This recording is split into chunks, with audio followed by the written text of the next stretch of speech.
How you doing, guys? This was a bit impromptu just because of scheduling and sickness and different things like that. Donnie wanted to make sure he got his voice heard. He wanted, it is opening week. We couldn't have Donnie not give some input. So what we were going to do is, why don't we just go live? Why don't we give people kind of an updated view of what we're thinking about, and then cover things that don't always get covered in the game? Because everyone at this point, Donnie was talking about after or before the show, everyone at this point is talking about their last minute, showdown lineups or the bigger prize pools.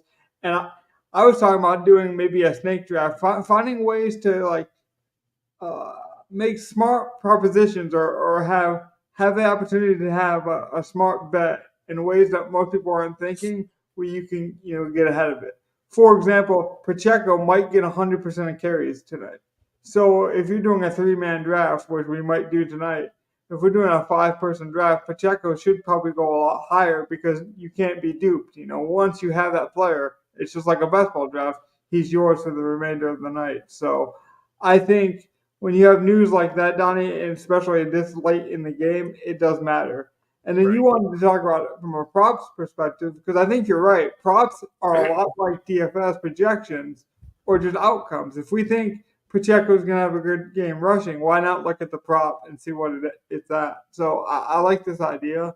It was a bit of a different way for us to talk about fantasy too, which is always interesting to me. Yeah. I mean, I don't know if you want to just hop right into a snake draft Yeah, we now can do or that. wait to a certain contest. But But you the can't bet, right, in Alabama, so you don't know what the numbers are. I can look at them if I'm not signed in. I'm pretty sure, I see.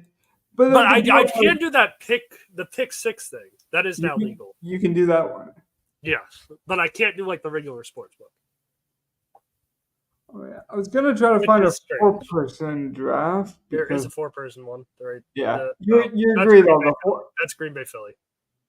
oh, it is. Roll up. Good point. Yeah. Oh, Oh, they might be did they close. all just go through? They might have. I did see a couple of them just locked. Okay. No, that's Thursday. They just went through. Wait, no, You just I was on there the it wrong is. screen. Okay. I should be good now. There's $10 entry fees though. We don't want that. So it looks like the dollar ones might be full, The dollar ones are full. but it's set to $1 to 1,000. So those ones are just not there. Now let's see. Maybe they'll put some more up. They might.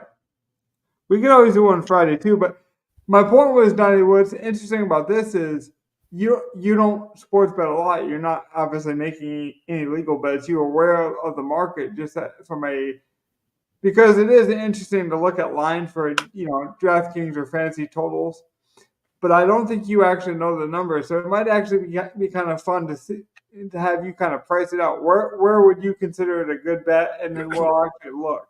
I know some of these. I don't know if you do. I do not know any of the props. And I'm pretty sure unless you find one great, there will be none submitted tonight. But it's just the point to get to talk about them, get ready for this game. To talk right. We already did the DraftKings showdown anyways, and at this point you kind of know the good plays or the plays that you want. Maybe this is like confirmation bias and be like, well, I was already thinking Pacheco was going to have a good game. Donnie thinks he's going to go over 70 yards. Yeah, it's definitely a good bet. So like you can use our content however you want, but I do think looking at it from a different angle is kind of fun. Let's go over to the sportsbook now. We can. But if we have to do a Friday snake, we have not done any Friday content. Yeah, Friday would be interesting too because I don't know if we'll be able to get a show out before that. So actually, it might actually work out best in this way. Right. Because we will have this will be our coverage for the Friday game later on. But for now, we're talking about this game. I usually have some bets, and usually I'll do a bit more, but because there's not a whole lot known, we don't really know what some of these teams are going to look like. They have a lot of rookies. And then on top of that, you have injuries that they weren't, planning for, which you can take advantage of. But I want to be also fair to this. Sometimes you have to have good bankroll management, Donnie. And just because there's an injury or just because there's an opening, especially in the sports book, does not mean like, oh, Xavier Worthy, he's going to get more run. that means he's the same player as Hollywood. No. Xavier, Worthy is a good play because you don't expect that much from him. He's not a professional football player at this point until, a couple hours from now. So sometimes the best bet you can make is not making one or Right. waiting for the best number. Because that's the thing about the sports book compared to DFS is the salary doesn't change in the DFS lineup. So Well, there's a whole strategy behind that. I Okay. notoriously last year was not good at showdowns. I will not play a showdown over $1. And if I lose today, which I wholeheartedly probably expect more than I should, maybe the bad luck will end. But I will not play a Friday one unless I win this one. I always do that. Like, I always make it a competition for myself too. I'm like, I want to spend this much this week, but that doesn't mean I got to spend it all in one day. But if I'm riding a heater, like I do have some superstitions and kind of fun with it, but I'm always within a certain range. It's not even a superstition for me. It's just like, I'm not gonna play something I'm bad at. Yes, this adds a little more enjoyment to the game, but it's not worth it if it's just going to continue to lose. I know I'm not good at showdown. I know where my strength is in this game, and I'm going to continue to play my strength. Which is a beautiful thing, though, Donnie, because that's part of the reason you wanted to do it. You wanted to have fun and kind of see a different, and I think that's very valuable. Is being like, hey, what does this group do a lot? What am I missing here? What's the strategy here? That's all fun and games. But when it becomes like, oh well, I'm in the sports book now, I have to spend this. You see that a lot with like people that go to the casino. They're like, well, I went to the casino with $100, so of course I'm not going to come home with any money. It's like, wow, like you're already eliminating the possibility that you could win money and have a good time. Like that just seems like a bad time to me. And I do think some people attack the sports book in the same way, and that's the wrong way to go about it. I was actually going to tell you, Donnie, though, I had some intentions on betting this game. I usually have a couple sprinkles for fun on different outcomes. But then DraftKings had some really good boosted odds that I was not expecting. Usually they'll have like one or two on a Thursday, like the main games. Monday Night Football will have a special. This week they were like, no, we're going to just roll out all the specials. And obviously specials mean they know they're offering it at a promotional price. They want to get people interested. Yeah. And they know they're basically giving you, what would be the word? Like they're giving you better odds, right? But I was trying to think about a more fancy way to say it. Let's be honest. They want people to come in here, new people to come play these, win these bets, get that dopamine rush, and continue to play more. That's the truth of it. Yeah. So nothing wrong with that, per se. So they do kind of leverage the advantage to the players and that perspective. So they are good bets, but you still got to believe that that's the outcome. We always talk about it in DFS, like tell us the story, or what does this lineup say, in your head and your kind of thought process. I still need 7 points in the first quarter for this good boost to happen. Yeah. Like there's a chance that no touchdown is scored and 7 points doesn't happen. Usually week one, especially Thursday week one, always hits the over. Right. But that's why I did it though, Donnie, because I believe it's going to win. I'm not doing it for the sake of like, oh, it's Thursday Night Football, it's the opening, game of the week. I have to bet it. I have to have I just think it's very likely to happen. And then they're going to give me a plus 130 because this bet originally would have been minus 6. It was 160, minus 160. Right. So you had to lay money for this bet to actually happen. They gave it at a promotional odds. So you should definitely take advantage of the sportsbook when they have an opening or they have promotional beginnings to a season. Like we see it at the end of the season a lot with the Super Bowl too. They'll have a lot of boosted odds. Yeah. They just straight up gave me a free bet where I could have done anything with this game. I showed it to Donnie. You're not too surprised. I took two very obvious things. I took Patrick Mahomes passing over 250 and Lamar Jackson over 200 yards passing. I mean, it's such a good number. They know what they're doing. Yeah. It's quite obvious. I think anyone watching this show probably would know as well at this point. But the reason they're not just giving away money in the sense they're giving away the dopamine rush. They're giving away, hey, I want to play this weekend because I won today. 100%. And in the betting community, they'll call this pushing, Donnie. You'll win. You'll think winning is a thing. You'll push all in. You'll go all in. Or it goes terribly, and you're like, hey, I just lost. Let me double down, right? Right. So they know that dopamine hit, and they know that a person like me is more willing to do it at better odds. But I'm the smart better. But they'll put that out for me still, being like, well, maybe Logan showed us through his betting history or his radar that he won't come back and he will not get the dopamine hit that some people will get. But enough people will get that dopamine hit and make bad decisions, even if all these bets hit at a 90% clip tonight, it's still a successful thing because it's almost like free advertisement. Right. That's what they want. Yep. Which I'm okay with. We can have a greater is gambling bad for the ecosystem discussion if we want at some point, in the off season or even at a point later on. I don't think it's necessarily bad or good. I think it's a hobby, it's a vice, and if it goes too far in one direction, it's bad, Donnie. If it's managed very well, like what we're trying to do, where it's like you should be smart with your money, then I think it can be a fun hobby. Because think about, if you go to watch a movie at a theater and you spend $20, no one says, "Oh, did you risk that money?" No. Once you buy that movie ticket, that money's gone. Now you're here for the experience. So if you attack gambling in the same way, Donnie, where it's like, I want the experience. I was already cheering for the Chiefs and the Ravens to score a lot of points. I want the experience. That's fine. Where it becomes that you got to chase the money as part of the experience, that's where it gets dangerous. Yeah. All right, let's pull up some of the, just in general, the bets that are happening that we could place, potentially. Fair enough, but I showed you the promotion bets. Which one do you think is most likely to hit?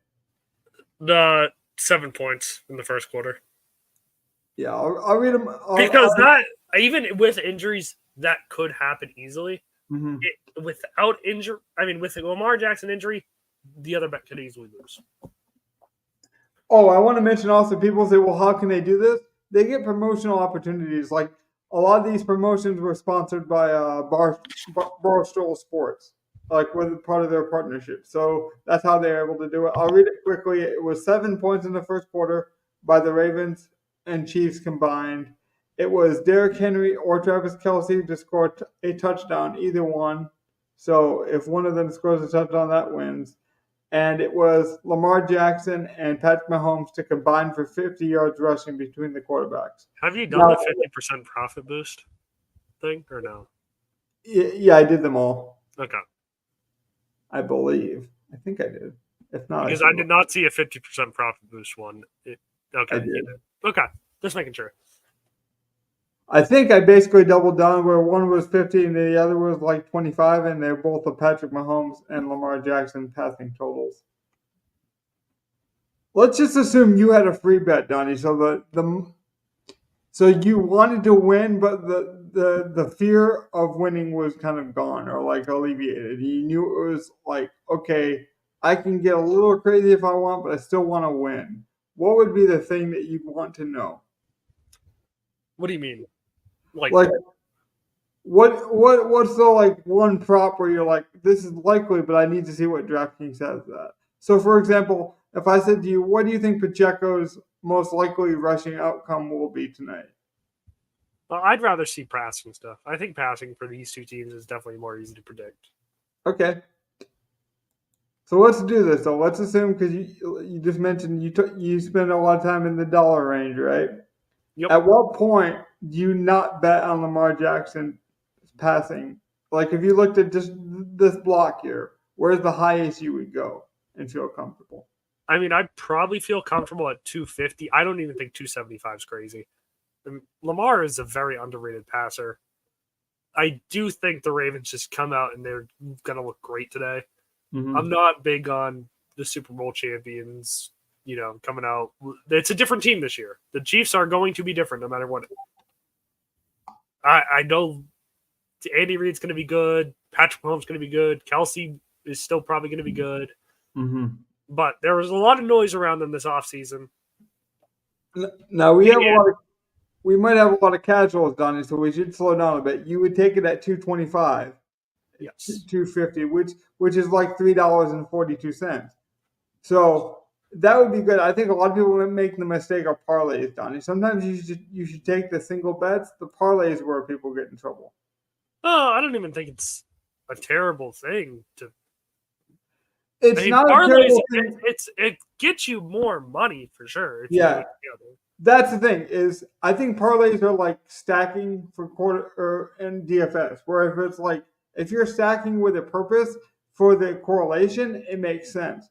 When people stack just to like try to hit the biggest money possible, that's where it gets dangerous. Yeah, well, I mean, I don't think we brought it up on the podcast, but my friend's dad, he did a 20-leg golf parlay the other day. Yeah, probably a couple weeks ago now, and it hit. He won a lot of money.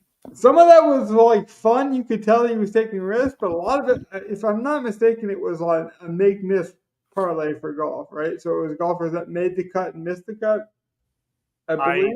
It was who won the round. Oh, it was round bets. Okay. Yeah. That's so it was very risky. I mean, that's a bit more risky. Yeah. No, that's why he won so much. Right. But it was just like, man, well, that's silly to me.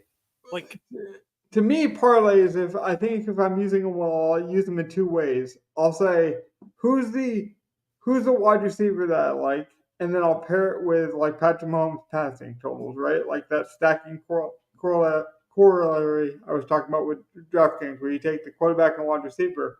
Or I'll take two things that are likely to happen at minus or at not plus odds, and I'll combine them for the chance that they'll get to be plus odds. Right. So like Lamar Jackson and Patrick Mahomes to have 200 yards passing, that was minus, but if it's combined, you get some plus numbers. Yeah. I mean, just looking at the props, just scroll down a bit more. Mm-hmm. See, the touchdowns I don't like for either quarterback. Mahomes props are crazy. Yeah. They are not friendly to bettors on Mahomes props. I think I know why. Well, first of all, he's the popular guy, right? So he's like the A side in boxing. And when you have an A side, it's like they know that the casuals want to bet the people they know, right? So they know Patrick Mahomes. And so they can juice that number a bit in their favor because they know some people are just going to be like, well, Patrick Mahomes is good, right? He's got fast wide receivers, right? Okay, I'll bet him to have 300 yards passing. It's like, well, okay. We underestimate how high 300 actually right, is. That's what I'm saying. Like, smart football fans know how high it is, but even we get excited sometimes. Just like, imagine we don't talk about 300-yard games at all anymore. Yeah. But that is an astronomical number to hit as a quarterback. Well, consistently too, and that's what you want in betting. It's like you want consistency. Like that's what we're fighting against. Could Lamar Jackson, have 300 yards passing? Sure, he could have. I'm back. I cut out there. You froze up. Yeah. But that's the thing that people don't talk about a lot in betting, though, Donnie. They're always looking for the high upside, right? And like, sure, Lamar Jackson could have 300 yards passing. But that's probably not the most likely. If you want to win bets over a sustained amount of time, you got to try to do the consistent thing. And that's what you're saying. Like the 300 yards, maybe Patrick hits it more often than he doesn't this year. But if he doesn't, you're going to lose lose more money than you win. So that's why I thought it was interesting to ask you where you would bet Lamar Jackson, because I think we can work, you can work off of that. Yeah. And Mahomes, where his odds are just so gross, I'm not a big fan of any of it. Mm-hmm. Like, for example, you said you would bet Lamar Jackson at the highest at 250. If I was going to bet, now that's not a bad number, but if I'm going to bet Lamar Jackson to have 250 passing yards, I'm going to bring a wide receiver with him. Right. Or at least a tight end. Well, his pass catcher. Like, that's too high for me not to parlay that. because maybe he throws like 10 yards to a fullback, but I don't think he has the type of offense or the type of passing game to really get a lot of people involved in the game that we don't know. So Right. I would definitely look at like a Lamar Jackson or Mark Andrews, passing total. Zay Flowers. You know me, I like Bateman. I think you're a Bateman guy, so he's I kind of am he's guy. my sneaky guy. I still think Aguilar actually is going to get more run than him, though. But you would take Aguilar with 25. I don't think that's insane. He's gonna. I'd have to look at the depth chart, honestly, but I think he's listed as wide receiver number 2 or 3, and he is a home run hitter. Yeah, he is. Honestly, if I'm gonna bet 25 on it. I'm probably betting 40 because I think it's gonna be 2 catches that are just long. I think a lot of people assume that they're going to run the Gronkowski, Aaron Hernandez type offense with the Patriots. As they should. They got dominant running game, dominant rushing quarterback, 2 big body tight ends, and not very good receivers. Who are good, by the way. Like they have the pass. Like Isaiah Likely has the same passing upside to me as Nelson Aguilar, if not higher. I do think though September is a time to figure things out, and they should be using this time not to use what we know their 2 tight end set 11 personnel is going to be dominant. We know that if their bodies are on the field that are supposed to be there, they will be fine. This is a time to figure out what's that number 3 receiver when you are down. What can we do then? That's a good point too, because if you're playing Lamar Jackson to be throwing that much, you might not be playing the Ravens to win, right? You're playing them at least. I expect the Ravens to be very good tonight. I think I had the Ravens winning the Super Bowl last year, and they got better. Right. So why am I going to sit there and diss it when they? Let me give you a pretty. Not that I'm like the expert and gambler here, but I probably gamble the most of anyone on the podcast, mainly due to the legalities in the states where you and Gov are. But I do have a interesting gambling take that I don't think gets talked enough about. You do know Xavier Worthy being the explosion type player on the team, right? Like he's the guy that can take a pass 80 yards. Until Hollywood's back, yeah, that's his role. Right. That's his speed profile. Like we don't know if it's going to happen, but that's his profile. I was looking for his totals. I think they were. It's a little bit. No, it's down further. Was it down? Okay, so but once I get there, also, so Donnie, why would this be a bad bet then? If I think he's going to have a good game, and like, why wouldn't I just want to take it at 50? I want to go higher, but why do you think that is? These odds are just terrible. Right now they are. I know before the news and stuff, this was a good bet probably, but these odds are so disgusting. I wouldn't entertain it. I'm glad you mentioned that though, because I want to mention like that's a good thing for NFL Sunday bets as well. I think the best time to bet for Sunday is Wednesday, Thursday. The closer you get to the weekend, or the closer you get to the game in this case, the worse the odds are. Like the sports books just get smarter and smarter. So now they've adjusted the Hollywood news, and so you got to pay for it. But the reason I would pay, like I'm not going to bet Worthy. His numbers, to Donnie's point, are disgusting to me. Like they're pricing his highest outcome. Like he could hit 70. Big news actually just came out. Russell Wilson might not be ready to go week 1. Justin Fields might start. That's big for our best ball share. That's really huge news. If he plays well week 1, you have to continue to start him. Especially if it comes out this late. Like it sounds. I know it's a Wednesday, and I know enough people. Thursday. I don't even know what it is, but it's late in the week, and I know enough people will adjust, especially with YouTube and how popular Daily is. But you would be surprised how much that affects things still. Like the late news, even if it is populated pretty well and gets out there, if he would have been named the starter, his ownership would have been a lot higher. The fact that if he's his DK price, man, what is his DK price out right now? Because that makes him a very viable quarterback. They were already planning on getting him reps. They had him and Russell pretty close, if I remember. I think it was in the low 500 or 5,000. So you're looking at like Bo Nix range, you're looking at Bryce Young range, right. But like The I mean, rushing you upside, know the fantasy upside's massive. right? And you got some easy bringbacks on that team as well. I mean, you can bring it back with a cheap Pickens who is under 6K, so you can do some interesting things. Also, some NBA news. Not that we're talking too much about NBA. Mike Malone, I guess, is not getting along with front office for the Nuggets. So Not surprised there. that's interesting. They have a very unique roster build. Like they like the versatility and their interchangeable defense and offensive players.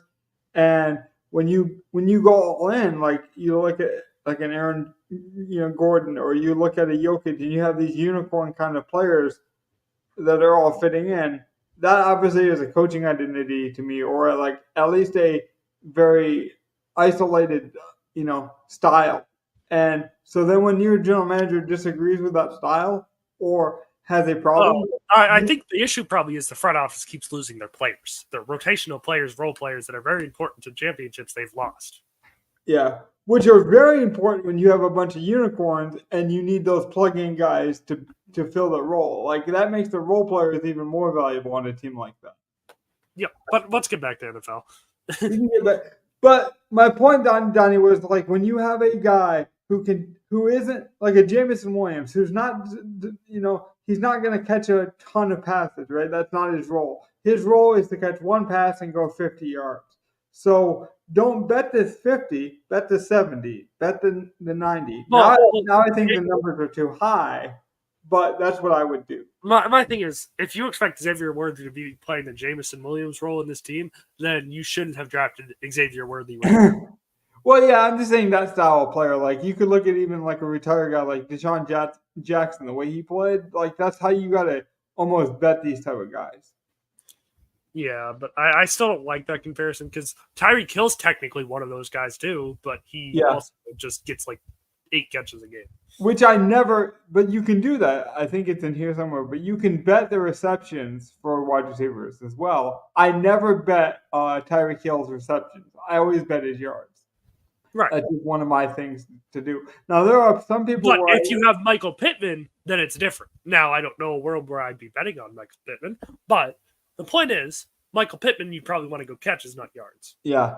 Well, like Bateman's a perfect example from this game. Bateman's a guy that I would bet his receptions over his yards because he's more of a tight end kind of move guy where he runs a lot of curls, he sits down in zones, and he's a reliable target for Lamar, but he doesn't really ever get that kind of breakaway opportunity.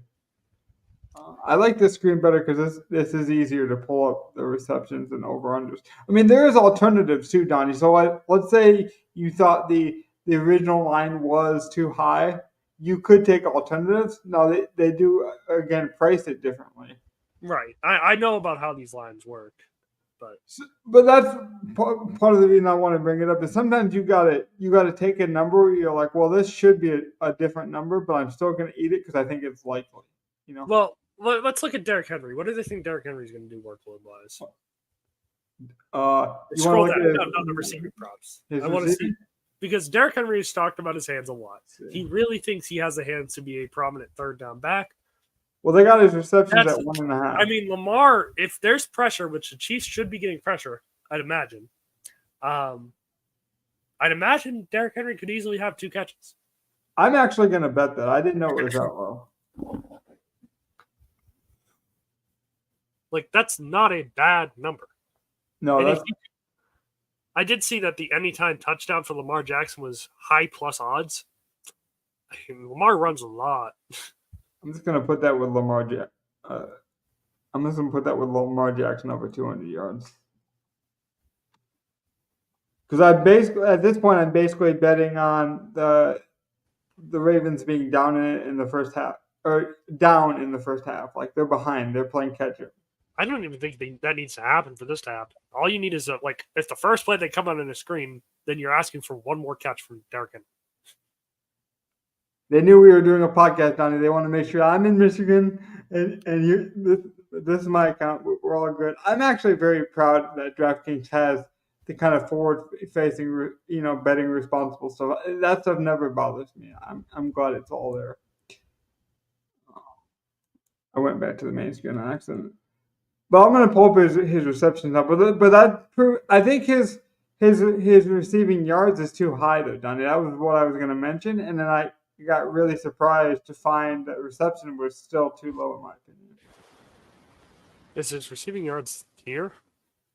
It was earlier. I'll I can find tell it. you Justice Hills is way too high. Yeah, now we're on to Friday. Every time we're live, Logan. This is Friday's game. So I know.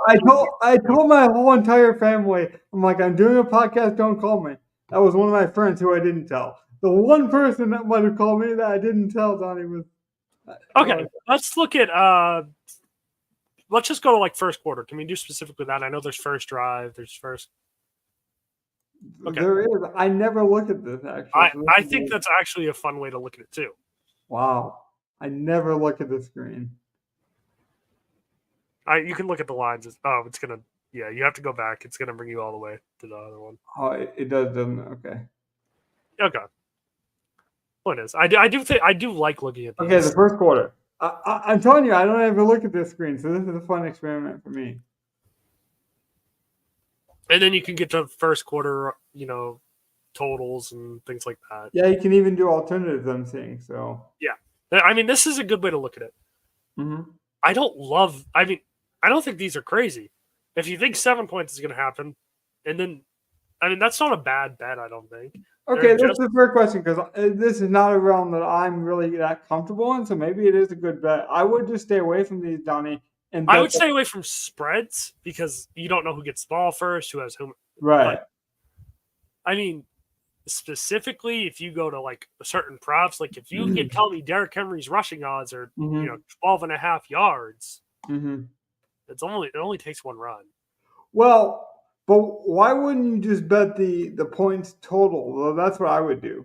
Like if I thought it was gonna be a high scoring first quarter or high scoring first half, I would just probably bet the over under for the game. No matter what outcome I thought. Right. Like, what do you think the advantage? Put it like this: if you get a 7-point spread on a last year's Patriots Jets game in the first quarter, it's not. There's a good chance no one's scoring a touchdown between Patriots Jets with Zach Wilson Mac Jones game or Bailey Zappi Zach Wilson game. Yeah. See, I might do some of this if I was going to bet live though, Donnie. Like if, say, for example, we knew who was getting the kickoff, right? Like you're what? Because right. That's the cool thing about betting too, like over DFS, is the numbers adjust, right? There's adjustment live, and you think that's against the better. Like, well, DraftKings not, they had Hollywood very, very high. Worthy was very cheap. He's under 6K. We can take advantage of that. But you can also take advantage when they don't move things fast enough or when they move things too drastically in a direction that you don't think is going to happen.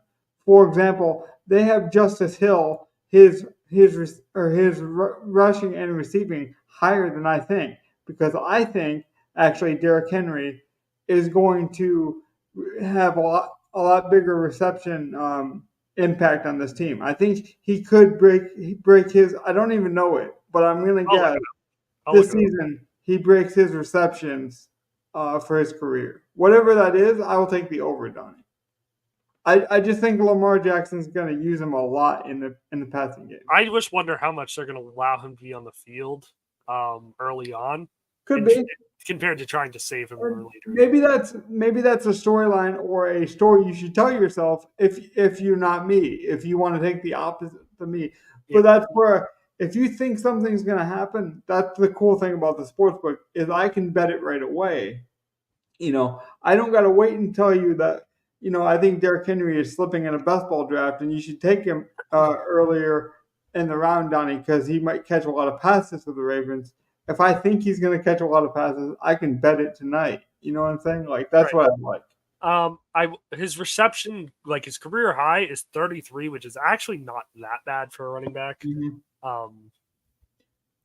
Yeah, I did get it. His catch percentage is pretty good on.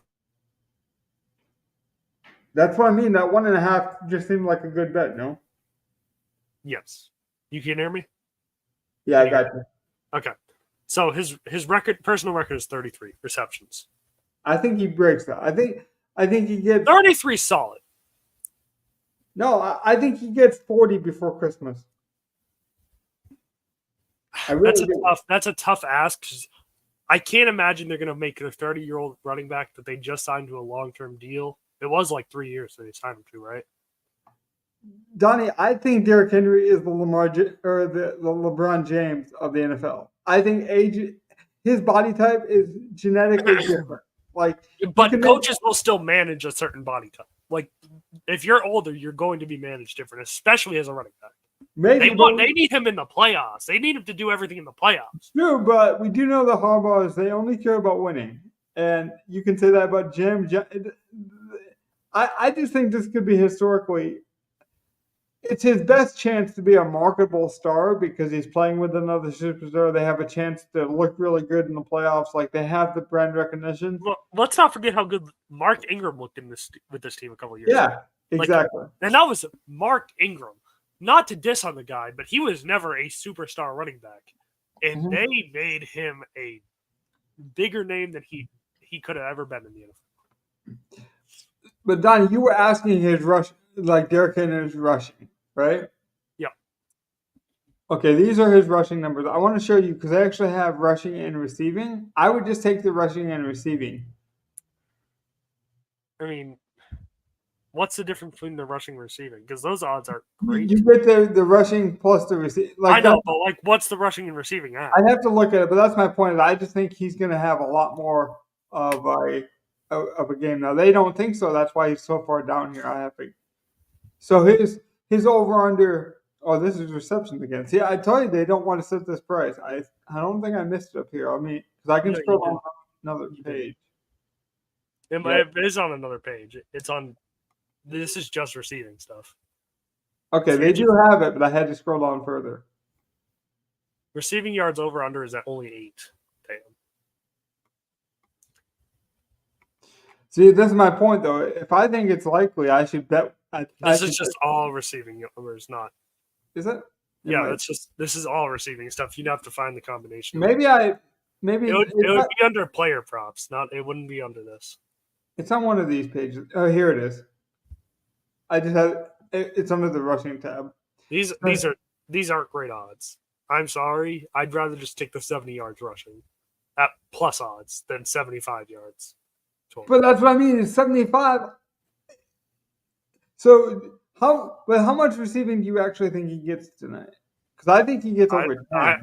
I could imagine he has like 2 catches for, and just if he breaks it, he breaks it.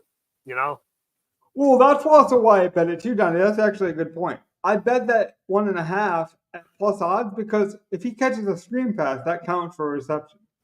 Right. He could lose yards, and I don't, and that's why I don't. I like receptions. If Derrick Henry's rush yards, it's 70 plus rush yards, it's at plus odds. But you're giving me minus yards because I took a receiving with it. See, I think he's actually going to be it. I think. Yeah, but my odds are so much worse if I do rushing and receiving. Yeah, you're probably right. Okay, this is a big one. How much does Isaiah Pacheco play? So forget the over-under. People can see it's 59.5. I imagine a lot, but I don't imagine they run the ball a lot. Like the Chiefs want to figure out their passing offense. Last year it was putrid for so long. I'm holding you to it, and Gov can laugh at you, on our Saturday show. Does he get 80%? Does he get 70%? Like, give me a number here. Probably 80% of the snaps. Probably about 80. If he gets 80, this is a good number, right? If he gets 80, I would bet this. No, I don't. Listen, I just think Mahomes might actually pass it 45 times tonight. Like, yeah. I just don't believe in the Chiefs running game at all. And I think they want to figure out this pass game. Mm-hmm. But here's why I don't want to bet it. Because Perine is 7.5. Right, it only takes 1 carry for Perine, and they said he's going to play. Yeah, I don't really want to bet that either. But if I had to choose between the two, I think Pacheco gets more than. I think he gets less than 80%, and I think Perine gets more than 20%. So they're not going to play a guy who signed 2 days ago 20% of the snaps. I think so. That doesn't happen in the NFL. It hasn't happened. Is what I would tell you, Donnie. It hasn't happened yet. But Andy Reid is He's the kind never of been with the team before. Andy Yeah. Reid's very strict about knowing where you're supposed to be, knowing the playbook. true, but he's a veteran, and you're talking about an Andy Reid team where he's kind of stuck in his ways. It's a traditional, it's a traditional set. I would agree with you if it was a rookie, but Piran's not a rookie. You brought in the old Yeah, man. but the rookie knows more than Pirine does playbook wise. Yeah, I could see why you would say that, but no, I'm saying I think that's why they brought in Pirine over like a younger guy. I think they brought in Pirine because they knew they needed the Clyde Edwards-Helaire immediate plug and play. So I would bet the 7.5 if I wanted to bet a rushing, but I just agree with you more, Donnie. And sometimes, like we said, late in the season, they want Pirine to be playing 20% of the snaps. They want Pirine to probably be playing about 35% of the snaps. But right now, it makes no sense to force him into a situation when he doesn't know what's happening. And see, like, I can tell you what I think is a good bet and also stay away because I already bet the passing overs for both of these quarterbacks. We just took a Derrick Henry live passing prop on the show. Like, so sometimes you have to be like, yeah, this is more likely, or Pacheco might hit this, but I don't need to bet it. And I think that's important. See if they put any snake traps up again, just to see. They might have. They might have done that. I could imagine that's what they do with it. Let's actually, since we're here, Donnie, let's do this though. Let's look at the Eagles and Packers game for props because we have a bit more time to digest this. So this gives this video a bit more life too. I can put it in the title that we talked about this game. Is it like what's some of the stuff that you would maybe ask this way? Does the international flavor of this game, the travel, the fact that it's kind of like the Super Bowl for that arena, does that influence the props in any way that you think the sportsbooks are missing? I don't think so. The only thing I'll say is I do not know what either of these teams are going to look like. They added new superstars. Right, so that's what I'm saying. Players. They added specific superstars to change their offense. Mm-hmm. But not only does that change, like the actual team change, but like maybe the emotions also change too because they are traveling a lot. Darius Slay, for example, said he didn't want to go to Germany. Yeah, I'm just going to point it out. Or I don't want any part of offenses that I know nothing about week one trying to guess. Mm-hmm. I'm not a fan of it. Yuck, gross, whatever. More words to describe that. Staying away from these props, personally. It's because one of the bettors I watch is a German, but they are in Brazil. I misspoke there. I believe. Yeah, I'm just not a fan of betting a game where I know nothing. Legitimately, we don't know anything about how this game is going to be played. Well, Charles Barkley actually talked about it. He was on the Bill Simmons podcast, and everyone assumes that like he was coming on to talk a lot of basketball. He actually had like a lot of NFL action. He was excited for the NFL, Donnie, but that was his main point. Was he loves to bet the NFL, but he wasn't going to do it in week one because he's like, I actually like to look at the numbers and know why I'm betting something. So as much as I like betting and like love football, he goes, I take a few weeks. And I like it when a big, professional guy on the fringe of popularity comes out and says, hey, even I do smart things. Even I'm conservative at times. I really do appreciate that take. Yeah. That's the thing. Like, the Chiefs and Ravens are different. I know what they want to be on offense. Yeah. The Eagles, I don't know if they want to lean more into Barkley. The Packers, I don't know if they want to lean more into Love. My best bet here, Donnie, and I was kind of leading the witness, would be the under. I would bet the two rush-heavy teams, just saying they're not going to score much, is not bad. Well, just that, and I think the stadium is outside. You are talking about travel, so I do think it's kind of like a pitching analogy where it's like opening day. If anything is behind, it's the passing game, and then you're putting them in a uncomfortable stadium. Like I'm sorry, but when you talk about cleats and you talk about running routes and different cuts and stuff like that, I do think field matters. And if you're on a field that you're not used to, I do think it impacts things. I mean, it might impact it. Their field's probably pretty well kept for the NFL. The NFL knows what the field. Right. And maybe I'm wrong on that, and it's like this really great turf that's easy to run on. Like that's part of the game. Like maybe, and to your point, Donnie, sometimes when we don't know, like it's okay to be like, no, this is a stupid way to forecast it. Even if you're right, I'm not doing. Well, the Eagles are already hard to bet in general, just because it's like they have so much around them. But now we're adding someone like Barkley, so we know the tush push probably is gone because there's no Kelsey, and now we have Barkley as well. I'm not a fan. Nope. Well, let's do it this way. It had some fun because I closed the sports book. What do you think is a fair number for Jahan Dotson, for example? Like a total unknown, but maybe a talented guy. What would you put his over under for his receiving? So you 20, would actually 25, 26. So if it's under 26, you think it's a good bet? Like I think it's a good prop. I don't touch it still because I don't like it. But I think that's the number it should be at because we don't know. We don't even know if he's wide receiver number 3 right now because he doesn't know the playbook really. Yeah. Another one people are saying is like, oh, well, Jalen Hurts is healthy, so you should just play him like he's a superstar. It's like, yeah, I know he was hurt. I'm not even bought into Jalen Hurts, by the way. I still don't think he's this great passer. Well, that's my point. Is yes, he was hurt. That is true. He was hurt. But what happened? If free right now, Logan, the whole way. Oh, I do have it set for free, don't I?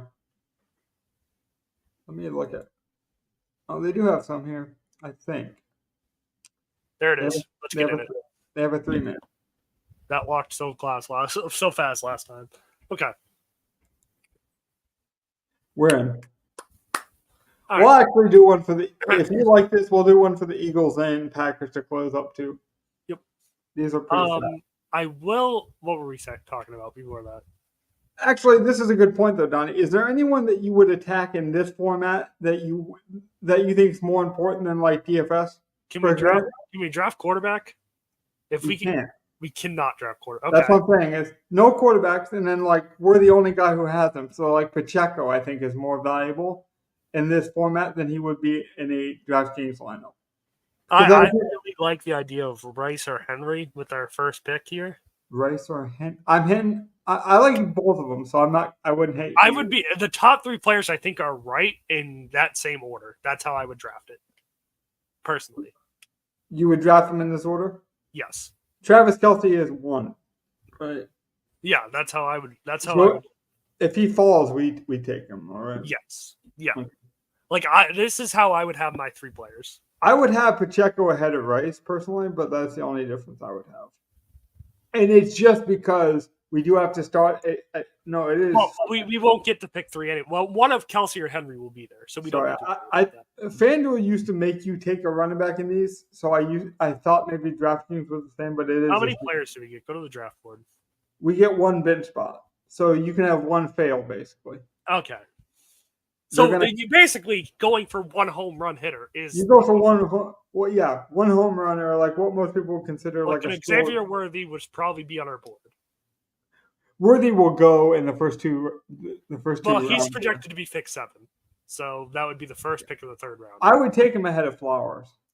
I don't think you would. I would take Andrews ahead of Flowers and Worthy ahead of Flowers. Actually, I would do that as well. I would take Andrews ahead here. So I want to move up Andrews if we could.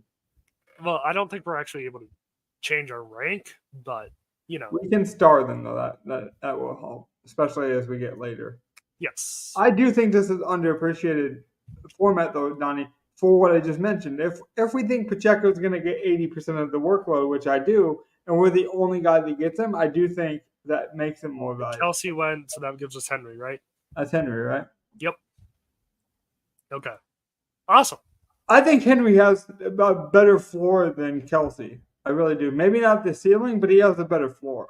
Can we agree no kicker in this? Like I'm playing for upside in these picks. Yeah, no kicker. Okay. Pacheco would be mine. I would agree no floor. If Pacheco falls, I do think we go Pacheco easily. Pacheco, right? Pacheco, yeah, 100% get Pacheco. And if Worthy falls to us, we're going Worthy. Correct? You said 100% before I clicked, and then you made me nervous, Danny, because I've had to misclick. Okay. Do we go Bateman? I think we go Bateman. We like Bateman. Gov does not like Bateman, so this is the perfect time to draft him. Yeah, let's go Bateman. Bateman.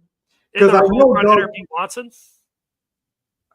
yeah, I know Gov would want kicker. If I Gov don't wants mind. I honestly, the way this team is, I wouldn't mind kicker, but I'd rather go defense over a kicker. we're gonna punt it anyways, Okay. right? Yeah, so it's Watson, right? It's Watson or Likely. I don't care either one. I'd go Watson. Watson. He's the biggest home run hitter. Again, this does not have quarterbacks. Some of them do have quarterbacks. This one does not. So, and just go to the draft board so we can see everyone's team.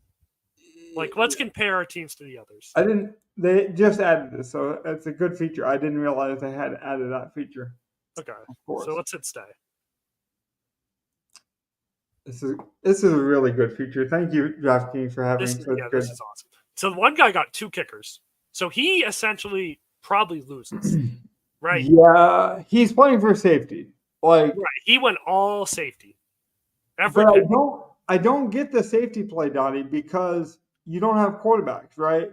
Like for me, it'd be the safety play on a DraftKings lineup is like, I'm going to afford Lamar Jackson. I'm going to afford Patrick Mahomes, the 2 expensive guys who have a great floor. So I need a cheap guy who has a floor too. Oh, I'll play the kicker. Well, he's actually the complete opposite of us. He's playing the kickers, saying there's going to be field goals and not touchdowns. Playing the running backs is essentially saying there's going to be touchdowns, right?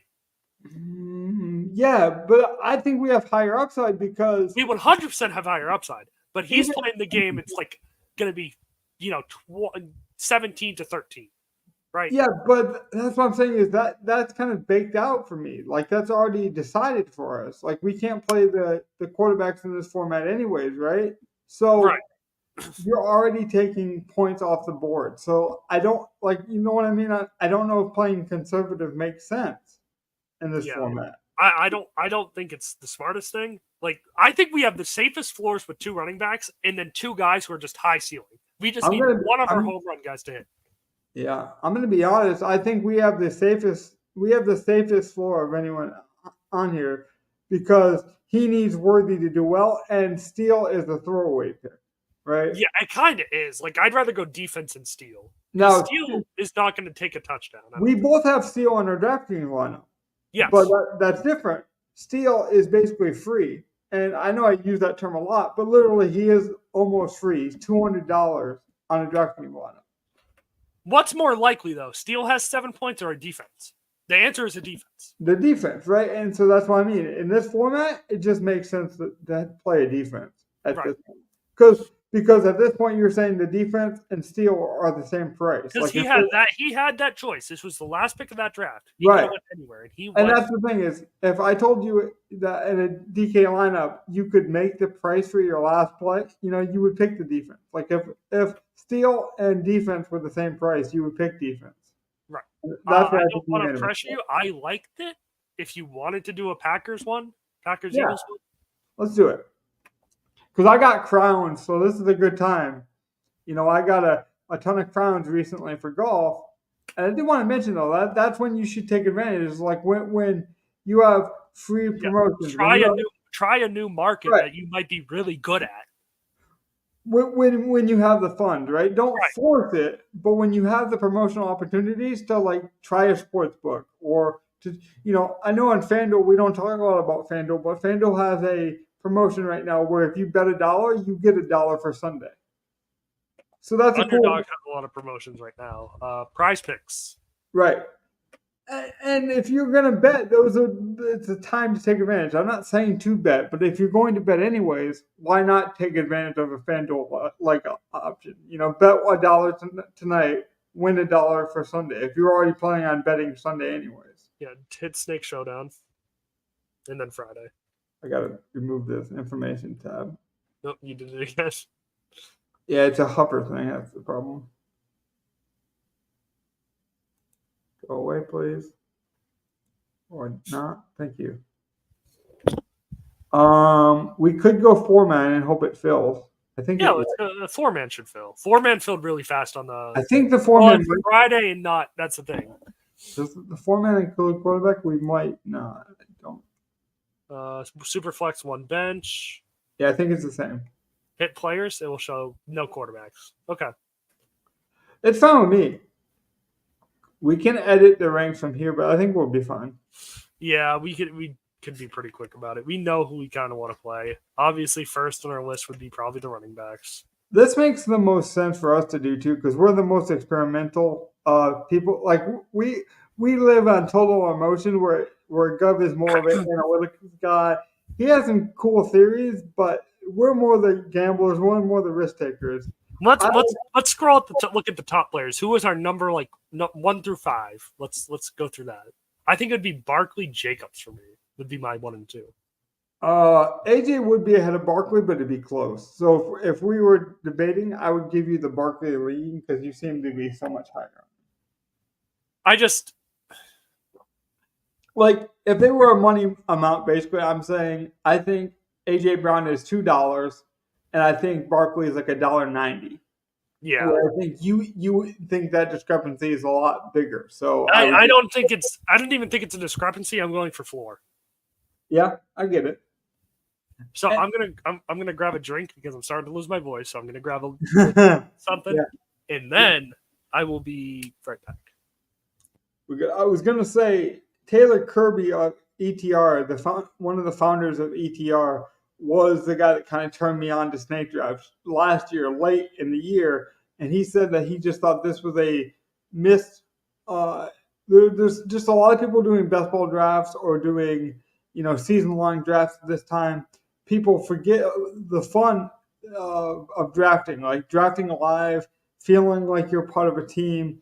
Watching us make real decisions in real time is just a fun format. And then if we believe in a guy like AJ Brown, we're the only guy who has him. There's a real personal agency to that. It's we're not saying Barkley could have a good year. We need Barkley to have a good year, and we need it on Friday.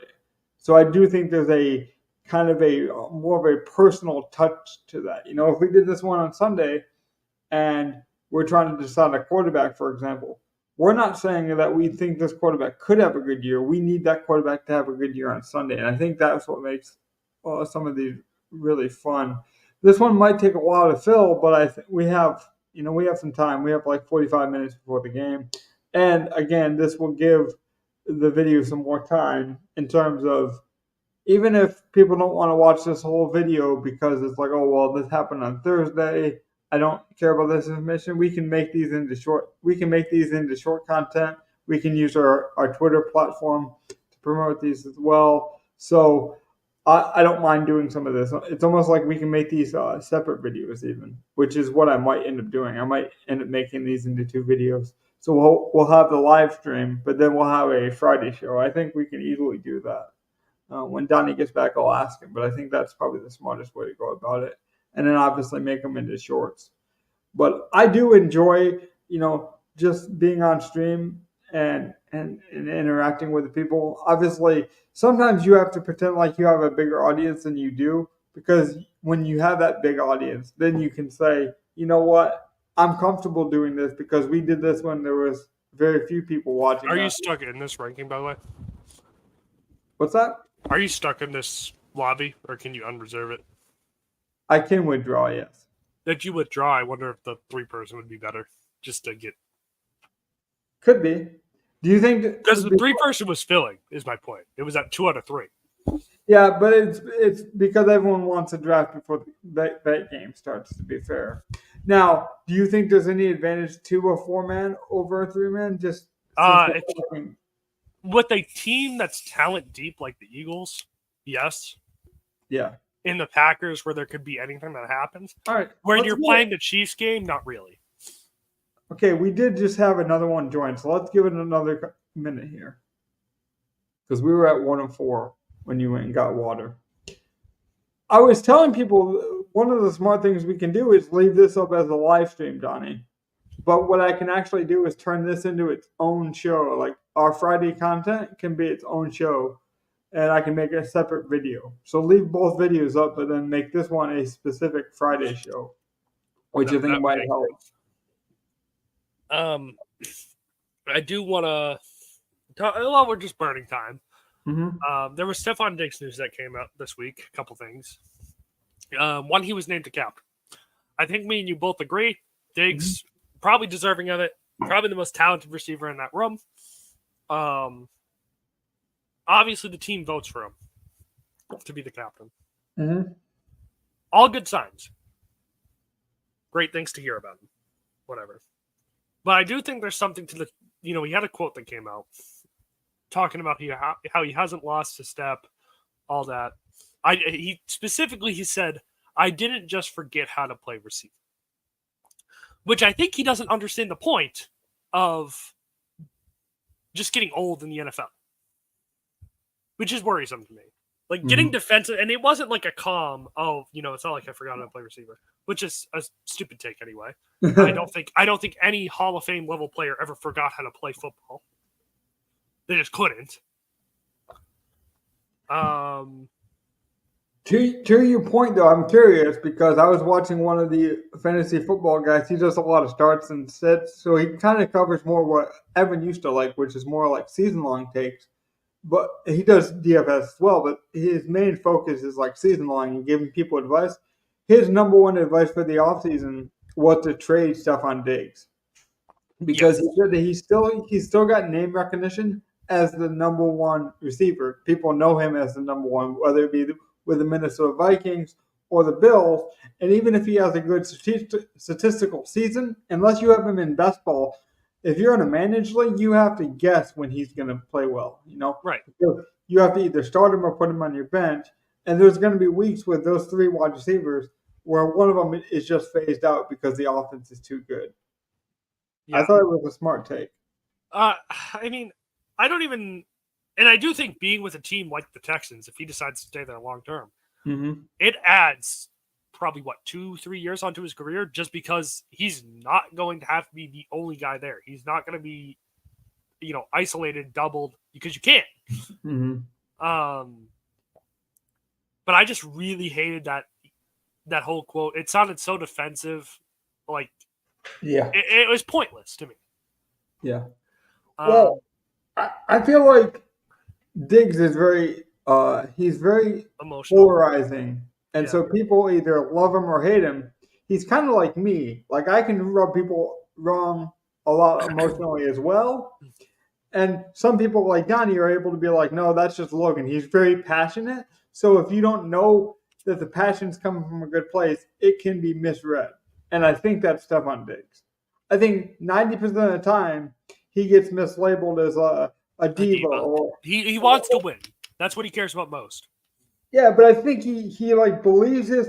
Whatever, let's just assume he had a theory or a play or a practice or something he was trying to convey to a quarterback like C.J. Stroud. I think he goes about it the right way. He's just so passionate about believing his own hype that it gets thought to be a negative when it's actually a positive. I do kind of see what I usually hate the diva receivers, and I am on the board of like Jamar Chase to me is being a diva, and you should trade him and get off that issue. Because eventually it's going to come back to bite you. 4 years from now, when you sign that deal, he's going to do this again. Well, let's be honest. Want to keep going through it. There's another talented receiver who I just think was toxic, and it was Antonio Brown. Like there was a point where it's like you tolerate some of it, and then he became toxic. I think some people lump Diggs into that realm because he's been around some toxicity. He's been around a lot of trades. Is he worth it anymore? Is he aged? And so some of that is commonplace like Brown, but obviously Diggs handles his business differently, and I think that's the biggest difference that doesn't get highlighted enough. Yeah, is it emotional? Is it charged? Yes, but it's handled differently. Yeah, my thing with like Jamar Chase's situation, very different, obviously. Right. It just seems like he's never been told no, and now that he's getting told no, he's going to throw a temper tantrum and not going to play. And he still has 2 years left in the contract. I'm all for holding out, power to the players, but this is a little extreme. It can't go that far. But power 2 years out. I agree with that, but power to us as well. Donnie, me and you are smart individuals. If the information changes, if Chase comes out with a video and he's preaching a different tune and he has evidence to it, I'm willing to change my opinion and be like, no, he wasn't being a diva. He had the right to hold out in this situation.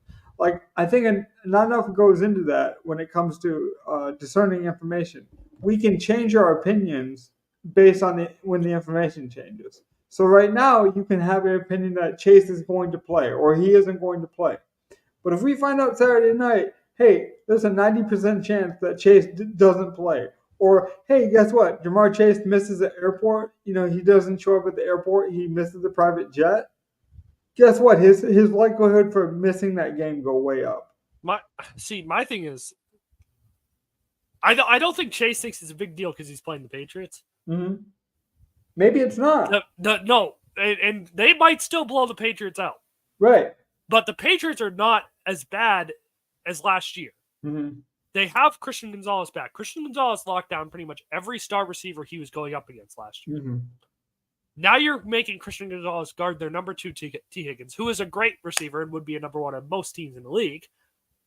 That offense is not exactly talent-full if they can eliminate T. Higgins. If Christian Gonzalez on his own can eliminate T. Higgins, there is not much else there. There is second-year receiver that I can never say. I will not learn the pronunciation of his name till I hear him make a play in real life. Yoshi Bosch? Yeah. Whatever the hell it is. I know that name because there's a lot of best ball bros that are deep in the weeds in the 20th round draft, Donnie, that are just taking home run shots. I did take a shot on him in a best ball, but it's just the point. But I mean, some people were taking the shot at him at the beginning of the year. There are tryhards out there. So yeah, if the Bengals offense only scores 17 points, we'll get ready to pick soon. But if the Bengals offense can only manage to score 17 points, then well, guess what? The Patriots have a chance. Donnie, I don't know what's going on here. If people, this is a callback to our best ball, but we got the number 2 pick in our best ball twice this year. We didn't do that many. We did like 3 or 4, maybe. I think 4. We got 2 twice. We took CeeDee Lamb. We've gotten 2 twice now tonight. I guess being the second pick has just been our destiny with this show. So we do agree it's AJ or Barkley, though, right? Yeah, let's have that discussion though. My top 3 is AJ, Barkley, Josh Jacobs. Because I agree with that. Now, if AJ or Barkley go here, whoever we end up having, does that change how we build this team, in your opinion? No, we have 4 positions. 3 of them are going to play. We have to just go for who. Right. So I'm saying, like, for example, I don't think there's a reason to stack it one way. If we draft the running game, we shouldn't have to draft the passing game one way. If we have dueling running backs, fine, whatever. I don't care. Right. I was just curious because we can't draft quarterback, and if we had Barkley and like Smith, is that different than having AJ Brown and Smith? No. Or is that just overthinking it? That's overthinking it to me. One of them's not going to play. We have to just draft the most talented. I would have Josh Jacobs. I think I would have Josh Jacobs ahead of Smith. I would 100% agree. That's my top 3 right there. In fact, I think I would have Reed ahead of Smith. I don't know if you can talk about that. You can definitely consider that. Well, the problem with the Packers, though, is they rotate wide receivers more than anyone in the entire league. Right, which I actually love because that means our 4th pick could be good. It's good if we had Love. Like, if we had Love, I'd be like, yeah, let's do it. But we don't. So, I don't know.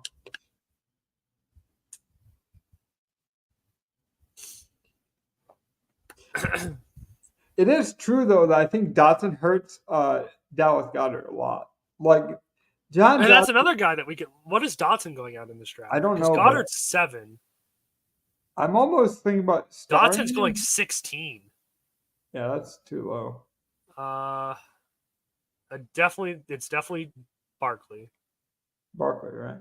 Yeah, that was my first guy on my list. So does this piss off some people though? Like, because it doesn't make me mad at all, but I think some people would be very upset. Like, I do think a lot of people have a teardrop between Barkley and AJ. I don't. I think Barkley's on his most talented team in his career. He's motivated. Like, that whole thing with Hard Knocks, I think upset him. I really do. Oh, for sure. Jalen Reed here or Smith? I'd be okay with either. Oh, Reed went. It's Smith, right? I would go. Sorry. Smith just went. It would be Dubes for me. I agree. That's where I'm at. I agree. Because I don't think there's much difference between Romeo and and Reed, and I do think there's a difference between having a tight end who might not be on the field as much, who also was hurt this last year. Like it might be Luke for me because he is maybe the only tight end they have because Kraft got hurt yesterday. I don't exactly think I love tight end. Let's see. Scroll down a bit. We got Dotson there. I would take a shot on a defense probably. I would go Eagles defense maybe. Eagles defense. Yeah, I Eagles like, defense or Musgrave, one of the two. I like Wicks too. Wicks is here. Oh yeah, let's go Wicks. I didn't see Wicks. I think you were scrolled down a little too far to see him. I think I was too because I missed it as well. But what's your players here? What can we see? Everyone we have. I would go either Dotson, Lloyd, or Eagles defense. I kind of like taking the upside chance on Dotson here, unless you felt like we needed the floor of the Eagles. Because remember, there is going to be a bench spot, so we're throwing away. I think a spot. I don't. Yeah, exactly. I don't think Eagles defense is bad. I would consider Eagles defense if it fell. Dotson just went, so it'd be Lloyd or Eagles defense. To me, it's Eagles defense. Okay. Okay. We could do Packers defense too. Packers defense is basically the same for me. Yeah. Okay. Let's go Packers D. Because you're just getting a floor. You're just getting a floor guy. So then if Wicks gets hurt in the first quarter, it's like, okay, we're still alive because we're going to throw that, Yep. If there's a bad injury and we have to take a zero, we're dead. Now, this draft did have one extra team in it, so it does change how we did it. I'll just wait the 9 seconds before I show you the draft. Well, yeah, let's check out these other teams because I do think like that AJ Brown team is pretty cool. That's a good team. You think so? I think so because I'm more scared of the Josh Jacobs team. See, the Josh Jacobs team's the best team, I think. The AJ Brown team has if the AJ Brown hits, if he goes off for that big game, he doesn't need much. That's a good point, though. Is it bad to be the best team, overall? Because, like you say, one of the rounds one of the guys are going to be thrown away. So, we're not playing all these guys. So I do think, trying to make the best possible team might be a mistake. If that makes sense. And I do think Musgrave pairing that with the Eagles defense makes a lot of sense for that Jacobs team because one of those two, if Musgrave has a bad game, fine, you get your Eagles D. And I wouldn't like it as much if Tucker Kraft was playing, but he was just hurt. I know he was hurt in the offseason, but this is not an offseason injury. He tweaked it again. I don't remember if it was his hand or his hamstring, but he definitely tweaked it again. He was new on the injury report. Yeah, also that's what happened to Russell Wilson. He tweaked the same injury. Yeah. So that's that's not just getting hurt before the season starts. That's a bad. Right. And there's a difference between, hey, we're monitoring. This could limit him. He might sit versus, oh, he just tweaked this. And that's 100% what happened to Kraft. Now, he might still play, but I like it. Now, I do have, if you're not sick of this yet, Donnie, I do have a lineup. We can look at a DraftKings lineup for Friday. We can go for it. But I got 15-minute cap because I am running on E on this voice. Well, we can basically just talk about it because I'm going to basically make this into a Friday video by itself, so this gives us a little bit more content in that realm. Yep. We got to find the one here. It's Friday. Here it is. And not so much that we didn't got to build this lineup. This is my dummy lineup. Well, let's just I mean, obviously we don't have to do anything, but let's just, for theory, let's take it out and just build one. Right. Okay. I think Dotson is too cheap. Where is he? They knew about it. They knew he was there. They didn't. No. But where is he in the number? I don't even know. He's right around. He's 48. Okay. Yeah. So it's not like he's a steal. He's not. He's. Right. Let's talk captain first, because I think that we're on captain prices anyway. So yeah, let's just get our.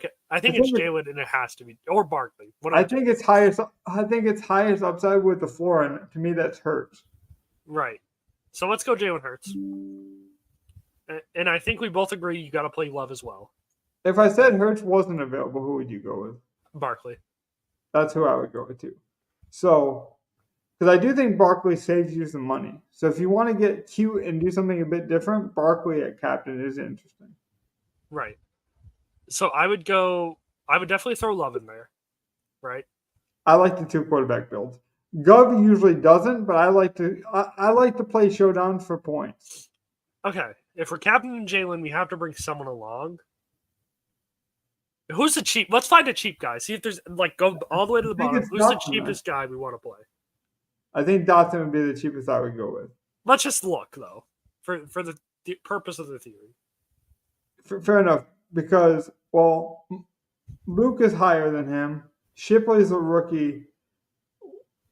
Melton, maybe you could make a case for.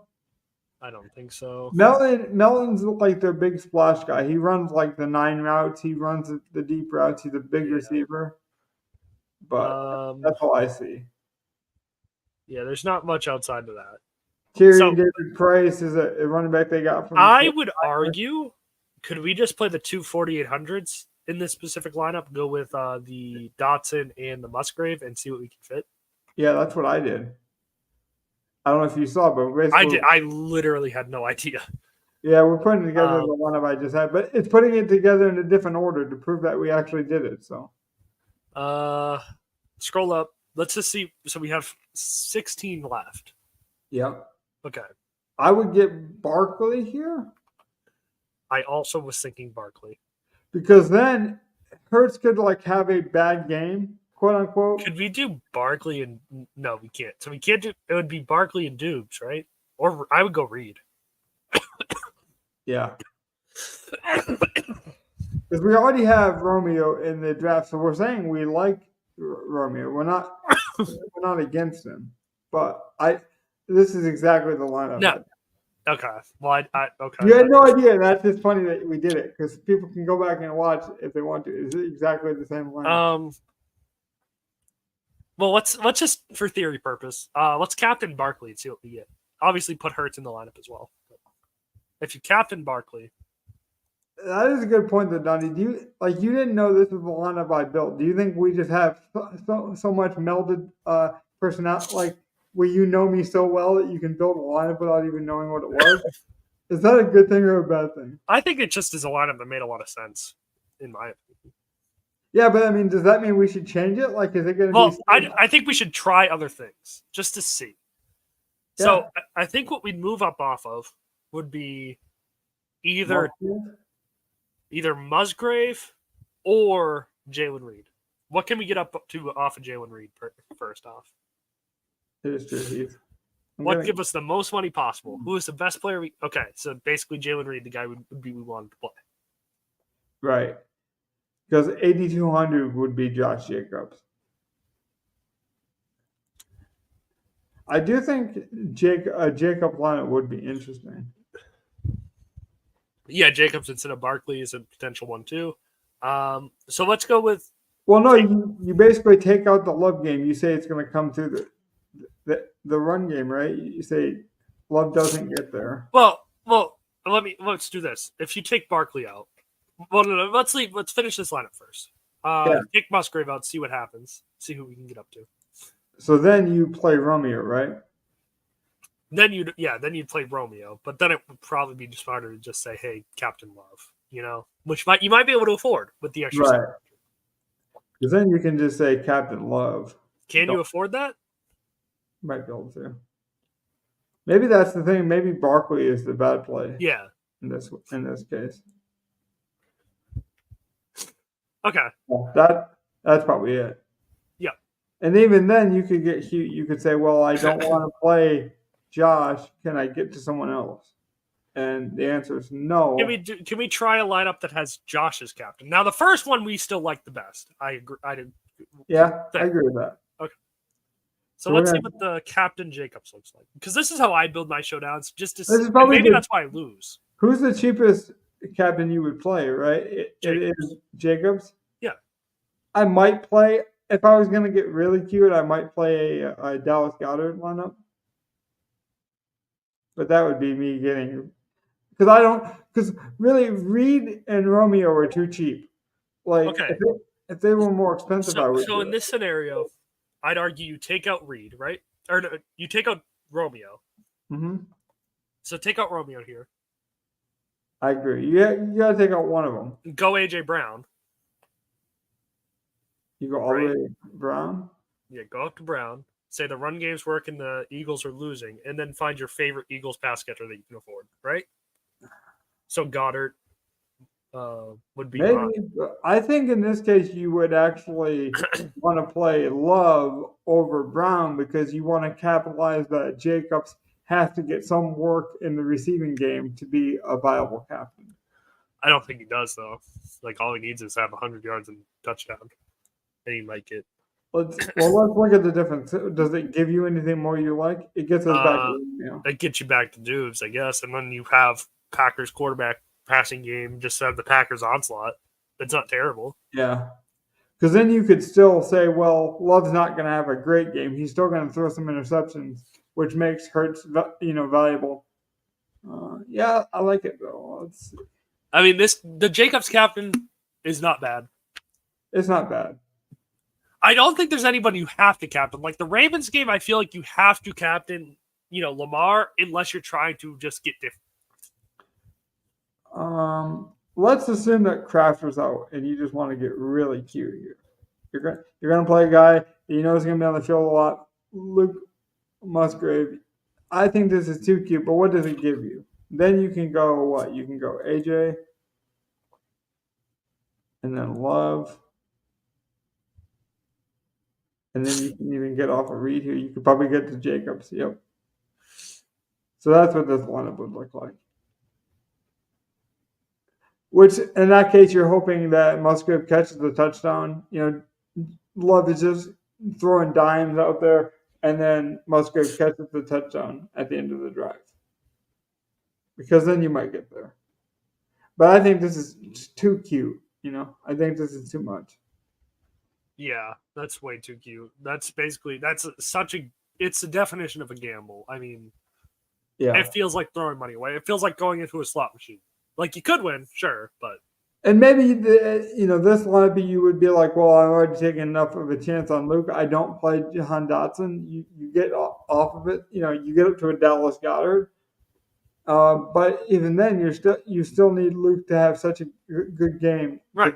Like I said, you're playing the slot machine. Right. And some people love slots, but yeah. But this is a strategy game to me. The game's about to start, Donnie. This does give me enough content to make a separate video for Friday's slate, so we'll be able to put out a video for that. So thank you for this. I thought it was a fun little hangout show. I do hope we get some good shorts off of it, and you guys will be back. We'll be back on Saturday morning. Most important Saturday afternoon, to be fair. Morning for the West Coast. But yeah, most importantly, football's back in 40 minutes. Enjoy it. Put in the lineup, have some fun, have a snack. Some people were talking chicken wings. That's not my favorite football eatery, by the way. You can't do buffalo wings and enjoy football. Like you got to do something clean, man. Oh, I love me some wings. See, you can give me wings. I get more into the wings than I would be in the game, though. So I get your point. That's what I mean. Take away from the experience. Either way, thanks for joining us. It was an experience tonight. Glad to see you're doing well, Donnie. See you guys Saturday afternoon. Night, everyone.